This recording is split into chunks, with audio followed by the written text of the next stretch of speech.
doorbell camera. Now you have a front row seat to your house getting robbed.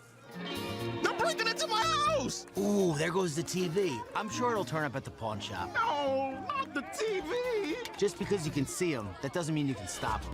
With Slogans, you get 24-hour monitoring, a free home security system, and professional installation. Plus, free doorbell camera, one that'll actually work for you. Get out of my house! Get out of the house! Call 1-800-ALARM-ME.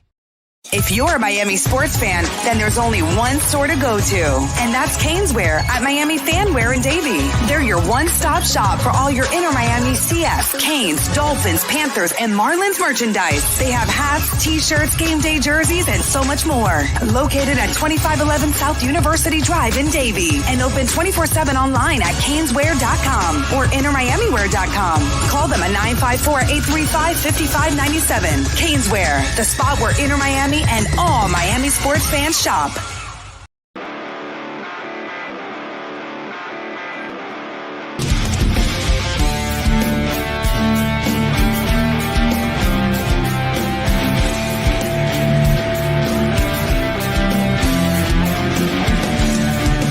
Tuesday night, NXT finally just went off. They went a little bit long tonight, but it is off the air now, so that means Square Circle Digest. I am Sean Stanley here on the Big O Radio Show YouTube channel, getting you caught up on the NXT, which was pretty damn good tonight, actually.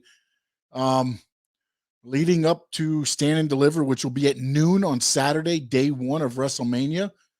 So we'll see how that goes there, but they're building that up pretty good. Next week, you're going to have one more spot for the North American Championship ladder match. And then at the end there, you just saw Kayla Ray and Io Shirai win the Dusty Women's Classic. And now they look like they're going to be taking on Toxic Attraction. Cora Jade came out for the save there. Had it on mute. I know they're going to go for a six-lady tag, or it will be Cora Jade against Mandy Rhodes and Rose, and the winners of the Dusty Women's Classic taking on the tag team champions there. Overall, great show. Gunther, that guy is something else. Yeah, please, let's smash that like button. Let's get this trending. Appreciate it, Steve. As I said, overall, I thought this NXT delivered. It started off with Roderick Strong and Solo Sakai. And I thought maybe Roderick would get the victory, but no, they went with Solo. So good to see some new talent getting mixed in. They brought back the glorious entrance for Robert Roode, which I was so happy to see. I think they need to bring that back for everything that he does now. Even if they do with Ziggler, man, just have both of them come out and do the little spinning thing with the glorious. If you don't know what I'm talking about, look up glorious Robert Roode entrance, and it is a spectacle. It is what pro wrestling should be. Actually, that's pretty much what you got there. You saw the Creed brothers in action. They've still got the vignettes of who attacked them. They beat Grizzled Young Vets tonight. You also had the tag team champions come out, and it's going to be the three-way with them, the Creed brothers, and MSK at Stand and Deliver. So again, what this NXT did was get you ready for that Stand and Deliver pay-per-view. They had a couple matches on there. Again, I like Dexter Lumis. I just wish they would start putting him over and giving him a push more than just a comedy routine and a big guy for somebody to go over.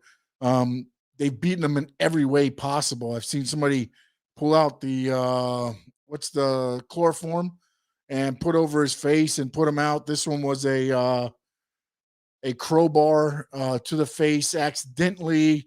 So I've seen every which way that they could cost him. I think it's time to give the man a push.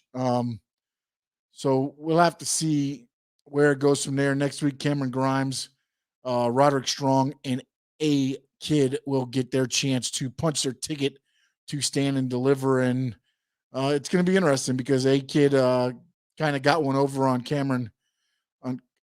Carmelo Hayes. I'm sorry, Cameron Grimes, Carmelo Hayes. And so it kind of looks like they're kind of going for him. But then right after that, they play the vignette, of course, Cameron Grimes, playing the pity party with his dad and what he meant to him in his wrestling career. So it's going to be very interesting to see which way they go and how they go toward Stand and Deliver again. That's going to be a 12 o'clock Saturday start. Don't know how much you're going to get buying into that. Again, it's on Peacock, so you're not really buying into it. But again, it's one of those things. It's at noon. Do you tune in there or do you just watch for it to happen? Oh, excuse me real quick.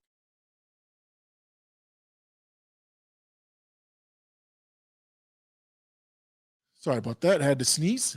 And now I'm back. So it's going to be interesting to see what they do at the NXT because, again, with the WWE programming, sometimes I think it gets a little lackadaisical. Again, NXT has a different feel to it because it's inside Full Sail University, and the crowd is that rampant crowd. That's what they've kind of, built that audience to be, to chant, the holy shits and everything else that under the sun. They kind of have that AEW feel to that crowd, and that's why it comes across to me different and more energy than your SmackDowns or your Raws. So it'll be very interesting to see how they build up this pay-per-view. Overall, I think, again, you got Dolph Ziggler against Braun Breaker. Braun Breaker looked very good against Robert Roode in the match. I think that was kind of a match to push him a little bit more and see exactly, what they could and can't do without having him get in with Ziggler right now. And instead of doing a tag team match or anything like that, it was a chance to test, Braun Breaker and where he's at. And I think he passed the flying colors. I think it's going to be a tremendous match. I am hoping that he does not win the NXT title. And all signs indicate to him being pushed up to the main roster, which would be Raw or SmackDown. My understanding is Raw. So we'll see. But I don't know that, again, he's one of those guys that doesn't need a belt. He really doesn't. I mean, he comes across very personable, and he doesn't have to have that title. He does not have to have a belt. You can push him up there. You got Gable Stevenson also. Those two guys, I think, come in with enough, personality and charisma that, you don't have to give them a belt. You don't have to sit there and give them a belt and push them to the moon. You put them in there with some guys, show what they can do, and let that be, the momentum that they need to build up. Trying to think what else on the NXT here. I wrote down some notes here. Oh, the Gunther chop. My God. If I got hit that damn hard, I would just walk back to the locker room and I'd be like, look, buddy, you want this a lot more than me. And if you don't know what I'm talking about, I'm sure it's anywhere. If you looked up probably WWE NXT right now on Twitter and just look for Gunther chopping Duke Hudson, he about caves in his chest. The acoustics in the arena there with that chop, and I actually, when I heard, I was looking down at paper. When I heard it, I just automatically just like, oh, I felt it. I could hear it, and then I felt it, and it was like, oh. But he will also be taking on LA Knight now. That is a match now for Stand and Deliver. That would be very interesting to see those two go at it. Ultimately, I think, again, I don't know what they're going to do with Gunther. I don't know if, I think he's ready to be elevated to that, main roster. But we'll see. I don't know. I don't think that he needs to stay at NXT. And if they are going to truly make NXT a developmental, AKW beats if they're going to really make NXT a developmental, then you really need to push the guys that, have earned a spot to the main roster. You need to get them out so you can get the newer talent, ring time. Because again, your NXT is going to look a little off at times, depending on what's going on. Because again, they're learning in the ring. They're learning in front of the camera. They are learning, the business basically end of it, the performance end of it right in front of our eyes. They're going to make mistakes. It's going to look slow. So that's the stuff they have to get through to build up the fluidity. And you can practice as much as you want, but when the lights hit and you're in front of a crowd, sometimes it doesn't equate. You could be the greatest performer in practice. How are you when those lights come on? How are you when that music hits, when those fans are tearing you apart? And then sometimes it's a whole different ball game. So ultimately, if they really want this to be a developmental, which they have said over and over and everything that they've done, because they at one time said they wanted to make it a third brand and they did nothing to push it. So now you get, your developmental, but when guys are ready to be elevated, guys and gals are ready to be elevated, Dakota Kai, Raquel Gonzalez, a lot of the ladies there can be elevated up to the main roster. Some people are saying the main roster, might need to be refreshed up a little bit. Well, there you go. There's a couple names right there. Io Shirai, you just saw her right there. Kayla Ray, all those names can boost up. It's up to WWE now. Do we actually say, hey, this is developmental? Because again, this is a TV show that they're making money on, so they have to keep certain ratings, or else, USA can say, hey, you know what? The ratings were a little low. We're going to lower that rights, the broadcasting rights down a little bit for you. And so again, it's a business, and I understand that end of it too. But at the same time, you can't just keep everybody there just for ratings, because your ratings aren't that good to begin with. You might as well push those guys up and see what happens when they're on the main roster. Meaning your Braun Breakers, Gunthers. I honestly wish Roderick Strong would get elevated, but again, I don't think he's a Vince McMahon guy. I think he's under contract, and I think he's going to be one of those guys that carries on NXT. I think he just re-upped right before the Undisputed Era left, so I think he's got a couple years left. So you'll probably see Roderick Strong kind of being the backbone, the heartbeat of NXT, and kind of developing a lot of these younger talents. And you'll see him in the ring with some of the younger talents that might need a little bit more work. For instance, tonight, Solo Sakai, I didn't think he looked all that good in his match last week against Gunther. And then this week, he looked 100% better working with Roderick. So it's one of those things where, again, a lot of these guys, they're young. They're young as far as in the ring. It takes time. It takes chemistry to work with guys. And sometimes when you get two big, brutes in there like Gunther and Solo, you get that match you got last week, which is kind of choppy and kind of stepping on each other and things like that. But you watch it tonight, slowed it down a little bit. And I think, working with Roderick and some of those guys there, you need those guys in NXT too. You can't just have all, green talent there. You have to have those guys that can, help them get through a match, have them understand what a match is, the different parts of the match, how to get the crowd up, when to know, to bring the crowd, get them going, get them into it. There's little steps to wrestling to keep that crowd right there in the palm of your hand. You have to understand it's all a fine line. You can wait too long, the crowd dies. You go too quick, the crowd is not dead, but you could have elevated a little bit more if you would have waited that, 2 to 3 more seconds. So ultimately, will WWE really make this a developmental, or will it still be a, because ultimately I think they could throw Dolph Ziggler down there, Robert Roode down there, and you could make this again a third brand. But if you do that, you're taking away the development of some of the younger guys. And you have the NIL talent that just came on board. You have the new recruiting class that just came on board. So you're going to have a lot of talent coming up. WrestleMania right around the weekend.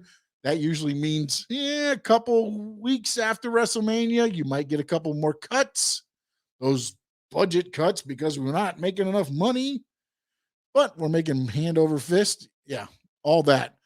So again, tonight, NXT, I thought sat there and it delivered. It delivered exactly. It stood and it delivered, just like the pay-per-view stand and deliver. That's right around the corner. Ultimately, there. We got AEW Dynamite tomorrow night. Tony Khan is putting together the Super Card of Honor for Ring of Honor as well. That is taking shape. See if I can get that Super Code of Honor show I had here on. Had it set up here, and of course, I lost it now. Bear with me. I apologize.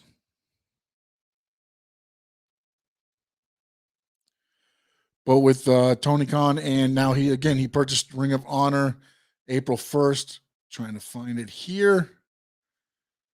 So you got tomorrow night, you'll have Jay Lethal and Adam Cole on Dynamite, the Varsity Blondes taking on Bryan Danielson and Jon Moxley. So you're going to have a lot of good stuff coming your way tomorrow on Dynamite. Trying to find the Super Card of Honor where they had that at. They did it. This is one of the matches here, which is going to be Jay Lethal against Lee Moriarty. And then also they've got John Gresham versus Bandito.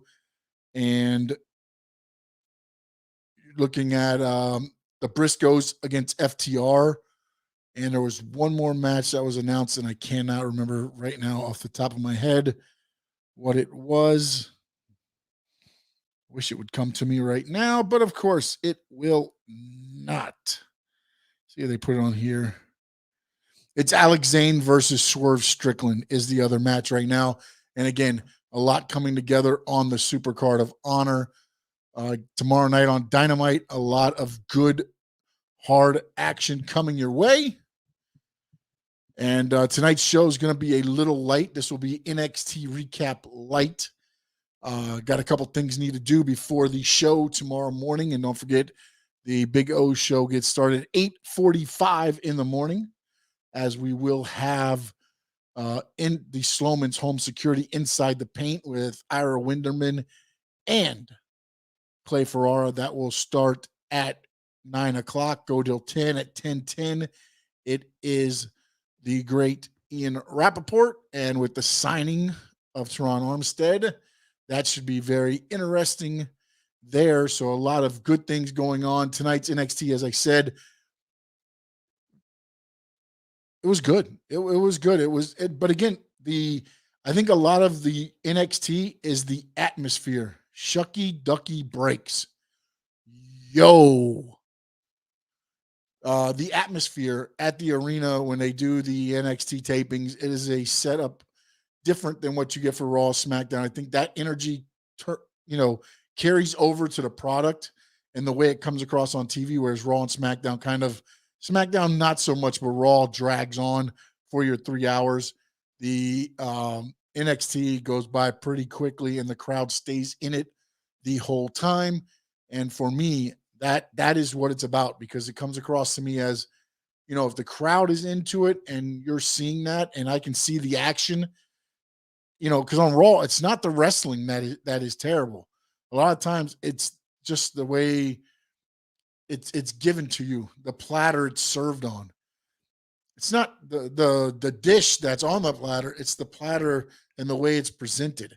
And that's what happens a lot of times on Raw. Not so much on SmackDown, I think, but Raw, the 3 hours there drags, and everything gets presented on a garbage can lid. And then it's, we'll take back your leftovers, and then now we'll just take the leftovers, we'll slide into somebody else's plate, and we'll represent it again this week. And that's the way Raw goes each and every week. So we'll have to see what happens. Just seems wrong that the developmental show is better than the main roster. I mean, it's better in terms of, let me see if make sure I'm saying this, the wrestling's not better. The talent is not better. There's great talent on NXT, don't get me wrong. But to me, maybe because you don't have the expectations of storylines in the developmental, whereas with Raw and SmackDown, you're more living on the storyline of the show or of the angle that they're running to kind of get excited for something, and then they underdeliver or anything like that. So I think you go away, and I just think that the shows have been produced and given to the fans in different avenues. Triple H had that indie feel with NXT when he took over, and it was the gold brand. It was more the indie, the grungy feel, the crowd chantings, all that stuff. We are NXT, the Undisputed Era, boom, with Adam Cole and all that stuff. The crowd reaction was there. Whereas the Raw crowd is kind of, you have your, the entertainment value is better. You'd expect the opposite. I just don't think you have those expectations for NXT. So then when you have those, when you see the main roster, you're expecting to be entertained for 3 hours, and they don't do it. So then you start poo-pooing on everything. Whereas with NXT, there's very few guys in there that I'm like, okay, this guy I expect a lot out of. And then when they do over deliver, you're like, hey, you know what? That's not too bad. Your Gunthers, your Roderick Strongs, your Ciampas, LA Knights, MSK, Io Shirai, those, when they get in the ring, I expect something out of them. But for the most part, when a lot of these guys are getting in there, I guess maybe it's because I don't have expectations for them. So for me, without having expectations on any of the talent, I guess you're right. It seems like it's better because I just don't expect a lot from them. Whereas when I watch Raw and SmackDown, I expect them to deliver from 8 to 11 or from 8 to 10. When I'm watching, they need to be delivering it all the time. Shucky Ducky Breaks, never been a fan of NXT. Why is that, Shucky Ducky Breaks? Why don't you like NXT? I'd like to hear, again, not coming off as like, you should like them. I'm just wondering, where you're coming at for not being a fan of NXT. Is it because it's considered developmental? Is it you don't like the production? Is it just trying to find out your thoughts on that? But I think for me it goes for that, Steve. When I look at that, I think it's more the expectations. I don't expect much from NXT anymore. I did when they had Adam Cole, and they had those guys, Keith Lee, you had all those guys down there. I did have expectations for there. I'm not a fan of the new people till they hit the main roster. Too much going on. Yeah. I see for wrestling, and I will say this, sir. The F word C40, not so much, my man. You can go and watch in Big E, it's not fake. It's choreographed. It's predetermined, if you want to say that, but you're not going to sit here and tell me it's fake when I watch the guy get his neck broken, taking a bump the wrong way. So you're not going to sit here and tell me it's fake. Okay. All the stuff that they're doing is very real on their bodies. Predetermined, scripted, everything like that. Yeah, that's fine. But the bumps are not fake. My shoulder, my knees, my hip, all that pain I feel every day from 14 years. And I didn't do it day in and day out. I did it on the weekends. I may have had a tour a week long or so like that. And my body's that beat up. So to sit there and say it's fake and, that stuff, that's a little bit, just a bunch of bullshit if you want to call it what it is. But scripted, yes. Choreographed, somewhat. Fake, no. So, but thank you, C40, for throwing in the input. I appreciate that. All right. So going back, I think it comes down to expectations. And as Chucky Duck Break says there, he's not a fan of the new people till they hit the main roster. And then also when they hit the main roster, the other thing that I don't like that Vince does a lot of is the fact that he sits there and he changes a lot of their names when they go up. For instance, you had Pete Dunne, who just moved up and now he's Butch. So you've said all this time, you've built this gimmick this character, and now you're going to move him up, and now you give him a whole new identity.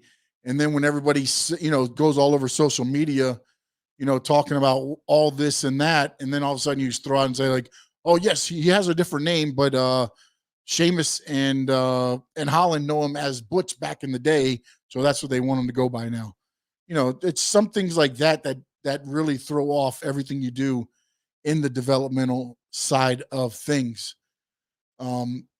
So I don't know about too much going on though. When you say too much going on, I don't think there's any much more going on than your main roster shows.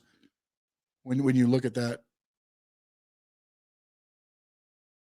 so but yeah, no, I mean it is. I'm trying to think like. So Shucky Ducky Bray, let me ask you this: did you ever like NXT? Did you ever like the Adam Cole, the Undisputed Era? Like when Triple H took it over and they wanted to make it a brand, did you like NXT then, or have you never liked NXT when it was FCW and on through the things? Yeah, there's way too many. I don't know if there's too many shows. I think there's too many hours of Raw. I think they could take Raw an hour away from Raw, and then possibly make a Saturday morning show. I don't know that there's too many hours. It's too many consistent hours. Like when you go 3 hours for a show that, gets changed an hour before they go live on air.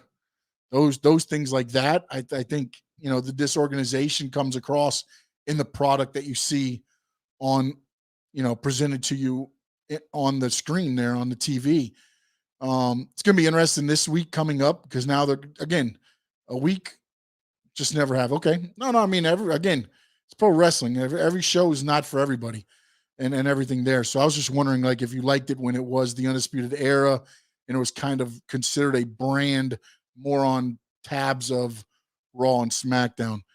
But it's going to be interesting with Raw this week because you're going to have them pulling out the big guns leading up to, again, WrestleMania is not this Saturday, but the following Saturday. So they're going to throw out the old Brock Lesnar, Roman Reigns face-to-face on Raw. And then also on SmackDown, they're going to do the Hall of Fame ceremonies during the SmackDown. Should we talk about Cody? Let's see. He has signed everything I've heard. He has signed his contract with WWE. Now it's just a matter of when he shows up. Does he show up on Raw next week? Or does he wait and they show up at WrestleMania? If Seth Rollins was any indication, I got to believe they probably bring him out this Monday on Raw. But again, it's one of those things where I don't know necessarily that they need to bring him out at Raw. Maybe Adam Pearce or, Sonya comes out and's like, you have your shot at WrestleMania. We'll give you your opponent. And you'll find out your opponent at WrestleMania. And then when they do it, they introduce and then bring out Cody. And we'll see what they do with them again, man, because it's one of those things where, a lot of videos have come out recently where Cody said, he hadn't burned any bridges, but he didn't think they'd ever go back to WWE. And now here we are.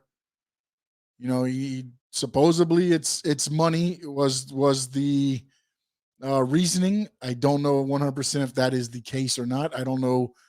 The contracts with AEW really aren't, shared a whole lot because they're on that tier program. And if they do keep the tier program going, there's no really basis. It's a range depending on your years in pro wrestling and then your years of service to the company. They take some kind of formula together and there you have your tier for AEW.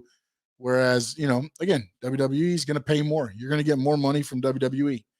Everybody knows that. If you want to get paid, you're going to go to WWE, and Cody has gone back to WWE. And again, I think a lot of it too had the falling out with the EVPs. I think, Tony Khan kind of, putting his fingerprint on what AEW is and does might have rubbed Cody wrong a little bit, they took some of that, that power back.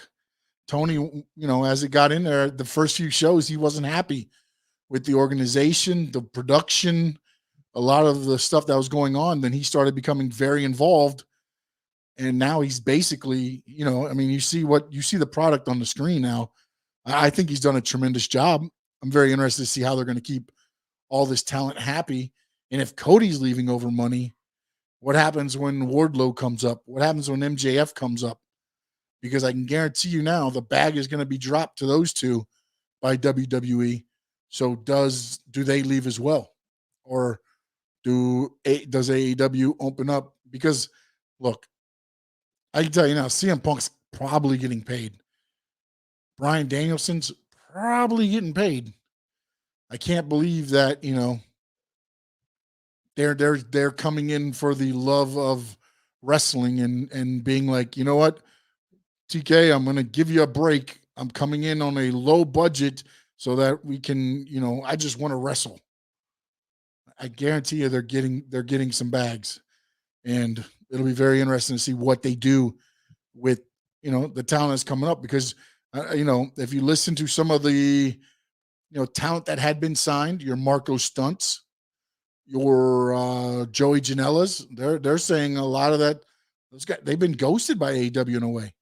Their contracts are, running out, and they're just not hearing from them. Now, again, and that's not all on Tony Khan. You have EVPs that are reaching out. I know Brian Cage got his contract extended. Kenny Omega was the one that reached out to him and let him know, hey, we're going to pick up the option for the other year. So there's no way. Oh, no, I don't think MJF goes to WWE and he's the MJF he is here. No, you're right, 100%.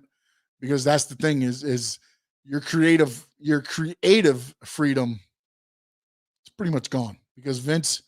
But again, you can argue back and forth, how much creative control you want to have, and maybe they put it in the contract in the language. Because again, if they want MJF and take him from AEW, does Vince budge a little bit and say, you know what, we'll give you a little bit of, he'll be a low tier at that point. I mean, but again, it's more on the fact that, right now AEW can only take talent from WWE. Now, if you start seeing AEW talent jump to WWE, that creates more buzz for Vince and WWE. Now, it's not just all the time, oh, WWE let wrestlers go. Oh, in 90 days they're going to show up in AEW. Now it's, oh, wait a minute, AEW guys are jumping and going to, to WWE. So ultimately, and again, I don't think it's competition until Dynamite can start getting the numbers equal to Raw. When they start, leveling up to Raw, which right now, last Raw was a 1.6. The last Dynamite was 900. So you're looking, at that difference there. As that starts shrinking a little bit, then I can say it's competition. I think, WWE knows what AEW is, and they do see them as the, quote unquote competitor, if you want to say that. They're not going to admit that, just like AEW is not going to sit there and say that WWE is competition. They're going to be, trying to do what's best for their show, their company, and things like that. But ultimately, if WWE can start getting AEW guys to go the other way, that's going to create the buzz from AEW over to WWE. And then if you like MJF there, how many eyes switch over to the product that is WWE? And then once you switch over, do you get hooked? Again, you might switch over and be like, nope, that's the same WWE I saw before. I'm going back over this way. MJF, good luck.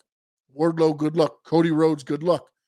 But ultimately, they're going to bring some of their fans with them at the beginning. So you're going to have that buzz that ultimately could, again, shift a little bit more to where, Dynamite drops down a little bit more, because for some reason, and I can't put my finger on it, man, because to me, the wrestling talent, again, it's not the wrestling talent. All the talent is great in my, but the storytelling, the production, to me, AEW is beating WWE in all of that. But the ratings aren't there. And I don't know why it is, because the ratings are good, but they're just not consistent with what WWE was. Again, when AEW, you brought in Adam Cole, you brought in CM Punk, you brought in Bryan Danielson, you started getting that 1-1, 1-1-5, and it's like, oh, wait a minute, and at that time, Raw was at like 1-5, 1-4. So you could see AEW kind of creeping up. But now that it's been there, it's gone the other way. Now again, when I'm talking about AEW going down, I'm talking by like maybe 1-2%. Okay. They're not like dropping down they're staying about 980 to 1.1, 980 to 1.1 on their thing. I'm pumped to go to Double or Nothing. Oh, I can only imagine, man. That's going to be, that's Vegas, right? They're going back to Vegas for Double or Nothing. WWE is all some people know. It is, but also, SoCal in the building, brother. AEW is going to turn in WCW fan base wants fresh talent, only not recycled WWE guys. Love the show, brother. SoCal Derek, I hear what everybody says about they want the fresh talent, but every time somebody puts fresh talent out there, you live in Vail. Awesome, man. Awesome. But when they put the new talent out there, the eyes don't go there. The eyes don't go and follow the young talent. It's or the new talent, however you want to look at it. It's really, your Bryan Danielsons, your Adam Cole's, your CM Punks are the ones that kind of moved the needle up. They were about 8-9. Now when they came in, now you're at 9.8 to 1.1. So, I mean, the old faces are the ones that drive the rating numbers anyways. I'm not going to say that,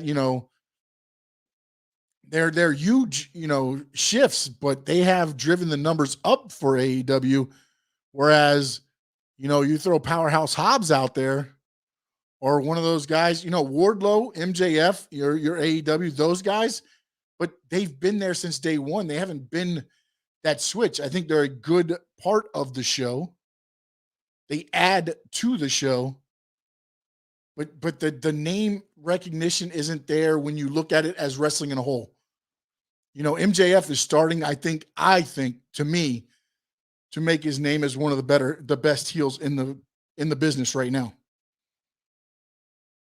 Again, that's my own personal opinion. And I know a few others that feel the same way. And again, I mean, that's a very, small ration of people that I've talked to, but with what MJF has done, but again, it hasn't changed the numbers on the ratings, your TV ratings, which is what's going to, give you your money that helps you out. If those aren't there, they're going to lower that number and lower that number and lower that number and lower that number to where it's just not worth it. The interesting thing I saw was TBS is going to do baseball on Tuesday now, so it's not going to interfere with any other thing. WWE is for casual wrestling folks. AEW is for hardcore wrestling fans. Some folks who watch Ring of Honor, TNA, etc. I mean, you got Impact still for TNA and your Ring of Honor. Again, I mean, look at everybody that was in Ring of Honor and where they are today. When you look at the names that were in Ring of Honor, Bryan Danielson, CM Punk, Kevin Owens, Cesaro, Sami Zayn, Seth Rollins, Moxley. I mean, you can go on and on. Cole Cabana. You can go on and on with. I think there's 40 guys that are on the roster on the coachings just in TNT. Jeez, just in AEW alone. On the press release today, they said they have 40 talent that have been involved in Ring of Honor shows. And then when you look at what WWE's got, I mean, Ring of Honor is just it's. I don't know that AEW is for the hardcore wrestling fans. I mean, I think it's for.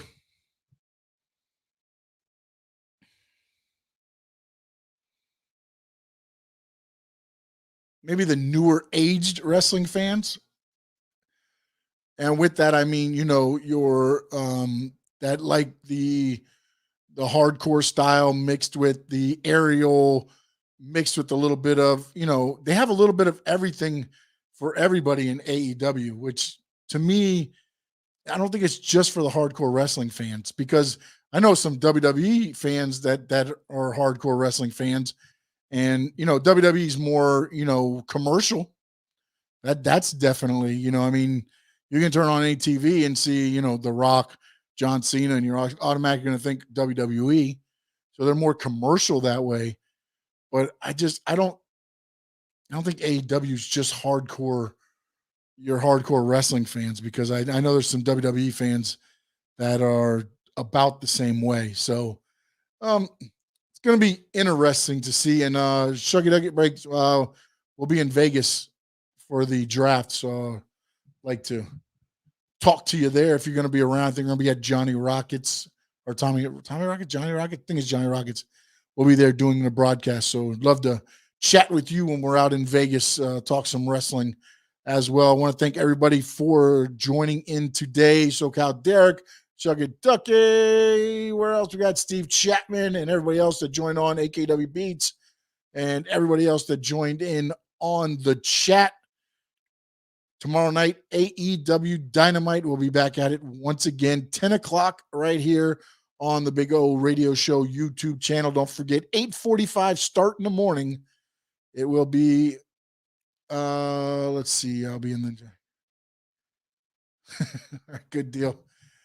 All right, awesome. Again, we'll be at 8:45 in the morning. We get you started. Big O will get you started. Then we go to 9 o'clock. It is the Slowman's Home Security Inside the Paint Show, talking Miami Heat and NBA. And then, of course, 10 o'clock till 1 o'clock, Big O gets it going. And then at 1 o'clock, I got a 30-minute wrestling show again from 1 to 1:30, doing a little bit of recap on the week that was and any new stories. We'll be talking some of the ratings that I just discussed a little bit ago, but go a little bit deeper into it, and then some new stories that have been breaking, and some interesting things too with some producers that I didn't know who were producers in WWE, but somebody's getting a very, very good rave reviews. So we'll discuss that and a whole lot more. That'll start at 1 o'clock tomorrow. Until then, so long from the Sunshine State.